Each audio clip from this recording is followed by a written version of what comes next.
ఛానలుకి స్వాగతం. ఈరోజు ఈ వీడియోలో మనం కన్యా రాశి వారి యొక్క జాతకం గురించి తెలుసుకుందాం. వీరి జీవితానికి సంబంధించినటువంటి ప్రధానమైన అంశాలు ఏంటి, అలాగే మార్చి 9వ తేదీ ఆదివారం యొక్క దినఫలాలు కన్యా రాశి వారికి ఏ విధంగా ఉంటాయి, రాత్రి సమయంలో మీ యొక్క జీవితంలో ఇలా జరగాలని రాసి ఉంది, ఏం జరగబోతుంది, అలాగే ఎటువంటి అనుకూల ఎటువంటి ప్రతికూల ఫలితాలు మీ యొక్క జాతకం ప్రకారం ఈ రోజు దినఫలాల్లో కనిపిస్తున్నాయి. కన్యా రాశి వారు ప్రతికూలతలను అనుకూలంగా మార్చుకోవటానికి ఏం చేయాలి, ఈ పూర్తి మీరు అనుకున్న పనులు కాక బాధపడుతున్నారా? శ్రీ కొమురవెల్లి మల్లన్న స్వామి జ్యోతిష్యాలయాన్ని సంప్రదించండి.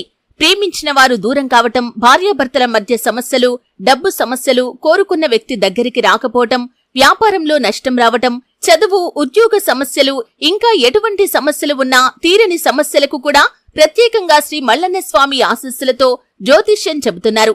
దూరంలో ఉన్నవారు ఫోన్ లేదా వాట్సాప్ ద్వారా సంప్రదించండి. Phone number 8897741766. అన్ని కూడా ఈరోజు ఈ వీడియోలో వివరంగా తెలుసుకుందాం. వీడియోలోకి వెళ్లే ముందు మా చిన్న రిక్వెస్ట్ ఏంటంటే, ఇదివరకు మా ఛానల్ని మీరు సబ్స్క్రైబ్ చేసుకోనట్లయితే సబ్స్క్రైబ్ చేసుకోండి. అలాగే పక్కనే ఉన్న గంట సింబల్ మీద ఆల్ అప్డేట్స్ ని క్లిక్ చేయండి. అప్పుడే మేము అప్లోడ్ చేసే ప్రతి వీడియోకి మీకు నోటిఫికేషన్ అనేది వస్తుంది. ఇక వివరాల్లోకి వెళ్తే కనుక, కన్యా రాశి అనేది రాశి చక్రంలో 6వ రాశి. ఉత్తర 2, 3, 4 పాదాలు, హస్త 1, 2, 3, 4 పాదాలు, చిత్త 1, 2 పాదాల్లో జన్మించిన వ్యక్తులు కన్యా రాశిగా వ్యవహరించబడతారు. ఈ రాశ్యాధిపతి బుధుడు. ముందుగా వీరి యొక్క వ్యక్తిత్వాన్ని మనం గమనిస్తే, కన్యా రాశి వారు చాలా మంచి స్వభావం కలిగిన వ్యక్తులు. అలాగే రహస్య స్వభావులు కూడా. మనసులో ఉన్నది బయటికి చెప్పటం వీరికి అస్సలు నచ్చదు. తమ కష్టాలు, బాధలు ఇతరులతో చెప్పుకోవాలని, వారి సానుభూతి పొందుకోవాలని ఎట్టి పరిస్థితుల్లో కూడా వీరు కోరుకోరు. అలాగే ఆత్మవిశ్వాసం, ఆత్మ గౌరవం కూడా కన్యా రాశి వారికి అధికంగా ఉంటుంది. వారి యొక్క జీవితంలో ఎటువంటి ఒడిదుడుకులు వచ్చినా కానీ వాటిని తట్టుకుని నిలబడగలుగుతారు. ముఖ్యంగా మీ యొక్క జీవితంలో ఇదివరకు చాలా రకాల సమస్యలను మీరు చూసి ఉన్నారు. మీ యొక్క జీవితంలో మీకు మంచి రోజులు అతి త్వరలో రాబోతున్నాయని చెప్పుకోవాలి. మీ యొక్క జాతకం ప్రకారం మార్చి 9వ తేదీ ఆదివారం రోజు ఊహించని కొన్ని సంఘటనలు కూడా జరగబోతున్నాయి. చాలా కాలం నుండి ఎదురు చూస్తున్నటువంటి ఒక పరిష్కారం మీకు లభించబోతుంది. అంటే కుటుంబానికి సంబంధించి, లేకపోతే మీ యొక్క వైవాహిక జీవితానికి సంబంధించి ఒక పెద్ద సమస్య మిమ్మల్ని చాలా కాలంగా వేధిస్తుంది. ఆ సమస్యకు ఈ రోజు పరిష్కారం అయితే లభించబోతుంది.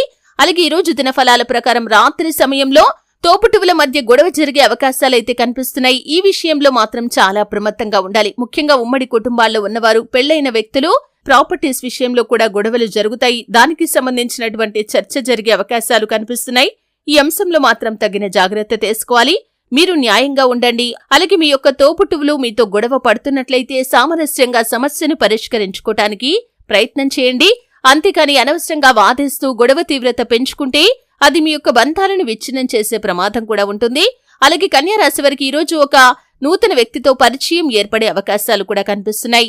ఆ వ్యక్తితో పరిచయం మీ యొక్క జీవితంలో భవిష్యత్తులో కొన్ని కీలకమైన మార్పులను మీ యొక్క లైఫ్ లో తీసుకుని వస్తుంది. అలాగే ఈ రోజు దినఫలాల ప్రకారం చాలా కాలం క్రితం వదిలేసినటువంటి ఒక పని కూడా మీరు పూర్తి చేస్తారు. పై అధికారుల ప్రశంసలు ఉద్యోగస్తులకి దక్కబోతున్నాయి. పెండింగ్ లో ఉన్నటువంటి ఒక పనిని పూర్తి చేసి వారి నుండి ప్రశంసలైతే పొందుకోబోతున్నారు. అలాగే వ్యాపారస్తులకి లాభసాటి ఫలితాలు కనిపిస్తున్నాయి. వ్యాపార జీవితం గురించి కొన్ని మెళకువలైతే మీరు నేర్చుకోబోతున్నారు. వ్యాపార రంగంలో మీరు అభివృద్ధి పథంలో ముందుకు దూసుకుని వెళ్లటానికి ఈ రోజు ఒక మంచి నిర్ణయం తీసుకునే అవకాశాలు కూడా కనిపిస్తున్నాయి. అలాగే కన్యా రాశి జాతకుల యొక్క జీవితంలో ఇదివరకు మీరు చాలా కాలం నుండి ప్రయత్నం చేస్తున్నటువంటి ఒక అవకాశం మిమ్మల్ని వెతుక్కుంటూ రాబోతుంది.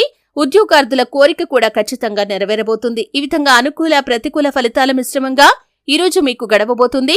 శివారాధన తప్పనిసరిగా చేసుకోండి. హనుమాన్ చాలీసా పఠించండి. సుబ్రహ్మణ్యేశ్వర స్వామిని ఆరాధించండి. గణపతి ఆరాధన కూడా మీకు మేలు చేస్తుంది. అలాగే మీ శక్తి మేరకు దాన ధర్మాలు చేయండి. అపారమైన పుణ్యఫలాన్ని మీరు ఖచ్చితంగా పొందుకుంటారు. అలాగే గోమాతను ఆరాధించండి. సకల శుభాలు మీకు కలుగుతాయి. మీకు తోచినంతలో మీ శక్తి మేరకు దాన ధర్మాలు చేయండి. చూశారు కదండి, వీడియో నచ్చితే ఖచ్చితంగా లైక్ చేయండి. మరిన్ని మంచి మంచి వీడియోల కోసం ఇప్పుడే మా ఛానల్ని సబ్స్క్రైబ్ చేసుకోండి.